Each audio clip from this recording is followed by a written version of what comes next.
నీటిపారుదల ప్రాజెక్టులపై ప్రశ్నలు లేవనెత్తిన ఉండవల్లి అరుణ్ కుమార్ను బహిరంగ చర్చకు పిలిచిన గోరంట్ల బుచ్చయ్య చౌదరి విజయవాడ వెళ్తుండగా గన్నవరం సెంటర్లో పోలీసులు అరెస్ట్ చేశారు.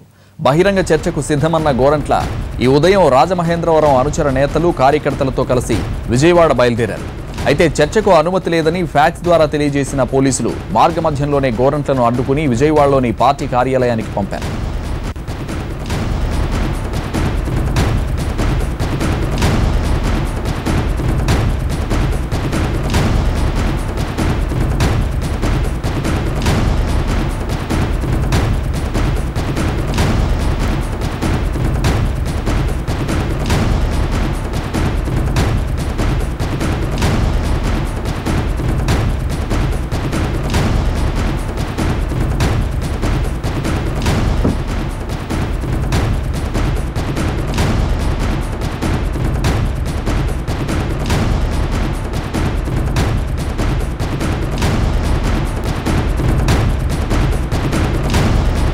ప్రాజెక్టులకు బహిరంగ చర్చ తీవ్ర ఉద్రిక్తత రేకెత్తించింది. బ్యారేజ్ పై భారీగా మోహరించిన పోలీసులు ఓవైపు ఉండవల్లి అరెస్ట్ చేసి మరోవైపు గోరంట్లను గన్నవరంలో అడ్డుకున్నారు. దీనికి సంబంధించి మరింత సమాచారం మా ప్రతినిధి హరీష్ అందిస్తారు.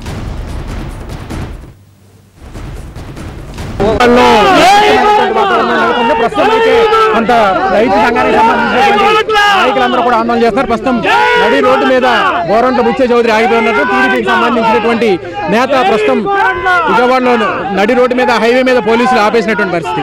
ప్రధానంగా మీరు సవాల్ చేసినట్టు దానికి ఉండవల్లి అరుణ్ కుమార్ వచ్చి ఆయన అరెస్ట్ చేశారు. అంటే మీరు అనుమతి తీసుకొని మీరు కదా ఆయన పిలిచింది, మీరు ఎందుకు మిమ్మల్ని కూడా ఎందుకు ఆపేయాల్సినటువంటి పరిస్థితి వచ్చింది? మేము పర్మిషన్ పెట్టాను తమ్ముడు. ఏకుందాన 4ంటికి మాకు మెసేజ్ వచ్చింది, మేము పర్మిషన్ ఇవ్వటం లేదు, శాంతి భద్రతలకి విభాగం వెళ్తామని అన్నారు. అయినా కూడా రైతాంగం సిద్ధమై వచ్చారు.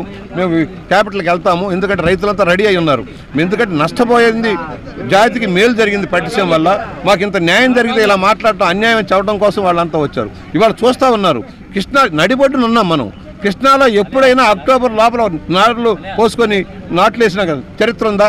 కళ్ళుండి కూడా చూడలేకపోతా ఉన్నారు. ఒక్కరి భాష జలయజ్ఞం పేరుతో ధనయజ్ఞం చేసుకున్న దోచుకున్న నాయకుడు అనంగ శిష్యుడు అరుణ్ కుమార్ గారు నిత్యం పట్టిసీమ మీద పోలవరం విషయం కక్కుతా ఉన్నాడు. ఆఖరికి ప్రాజెక్టు క్రాకలు ఇచ్చిందని చెప్పి దౌర్భాగ్య దిగజారుతా ఉన్నాడు. ఇవాళ పట్టిసీమ వల్ల గత సంవత్సరం 2500 కోట్ల రూపాయలు వెనుకబడ్డ జిల్లాకు కూడా కృష్ణా జలాలు వెళ్ళినాయి. ఇవాళ ఎప్పటికీ అక్టోబర్ చివరికి వస్తే ఎప్పుడో ఏప్రిల్లో కోతలు కోసుకునే పరిస్థితి ఉండేది. ఇవాళ నీరు వెళ్ళింది, నాట్లు పడే పరిస్థితి వచ్చింది.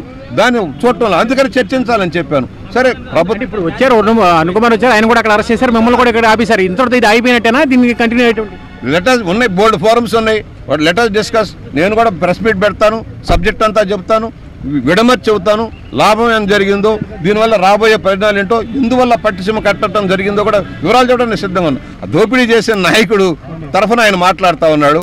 ఆయన ప్రతిదీ రాజధాని గురించి ఇట్లాగా మాట్లాడతాడు, అమరావతి గురించి మాట్లాడతాడు, ప్రతి ప్రాజెక్టు గురించి ఇలా మాట్లాడు. అరుణ్ కుమార్కి అలవాటు. ఒకసారి సమాధానం చెప్పాలి. అధికారులు ఉన్నారు కాబట్టి మీరు పర్మిషన్ తీసుకుని వివరించేటువంటి ప్రయత్నం చేయొచ్చు కదా. పట్టిసీమ నుంచి పాజిటివ్ రిజల్ట్ వచ్చినప్పుడు ఇచ్చాము. ఈ మధ్య కాలంలో జరుగుతున్న పరిణామం వల్ల బ్యాన్లు ఉన్నాయి. ఇప్పుడు వాళ్ళు నాకు చెప్పింది ఏంటంటే, నేను మాట్లాడితే మొన్న మందాకృష్ణ మాదిక్ గారు కానీ లేక పద్మనాభం గారి విషయంలో మేము కొన్ని నిర్ణయాలు వెళ్తున్నాం, మీకు ప్రత్యేకించి ఒక నిర్ణయం రిలాక్స్ చేసే పరిస్థితి లేదని ఇప్పుడు చెప్తా ఉన్నారు. మేమైతే నేను సిద్ధంగానే ఉన్నాను, కంటే వ్యక్తిగతంగా కూడా దీన్ని మేము మాట్లాడడానికి సిద్ధంగానే ఉన్నాం. మొత్తం మీద ఎట్టి పరిస్థితుల్లోనే వ్యవహారాన్ని వదిలేటువంటి పరిస్థితి అయితే లేదు. ప్రధానంగా పోలీసులు అనుమతి ఉన్నంత మాత్రాన వేరే సంస్థలు ఉన్నాయి, బహిరంగ వేదికలు ఉన్నాయి. ఆ బహిరంగ వేదికల ద్వారా తమ అభిప్రాయాన్ని వెల్లడించేటువంటి ప్రయత్నం చేస్తాం. ఖచ్చితంగా పట్టిసీమ ద్వారా వచ్చేటువంటి లబ్ధిని రైతాంగానికి కానీ ప్రజలకు కానీ తెలియజేసే ప్రయత్నం చేస్తామని ఉన్నారు. మరోవైపు రైతాంగానికి సంబంధించినటువంటి నేతలు కూడా భారీగా చేరుకున్నారు. విజయవాడ గన్నవరం సమీపంలో కొంత ఉధృతమైనటువంటి వాతావరణాలు. చెప్పండి. ఇవాళ అయ్యా ఉండవల్లి అరుణ్ కుమార్ గారు, పట్టిసీమ వలన దండగా రైతులకు ఇచ్చే నీళ్లను వ్యాపారం లాభాపేతంతో చూడటం దురదృష్టం. 3 సంవత్సరాల నుంచి ప్రప్రథమ సంవత్సరంలో 9 టీఎంసీల నీళ్ళు కనుక రాకపోతే 8 లక్షల ఎకరాల్లో 2500 కోట్ల రూపాయలు రైతులకు ఆదాయం వచ్చేదని అడుగుతా ఉన్నాం.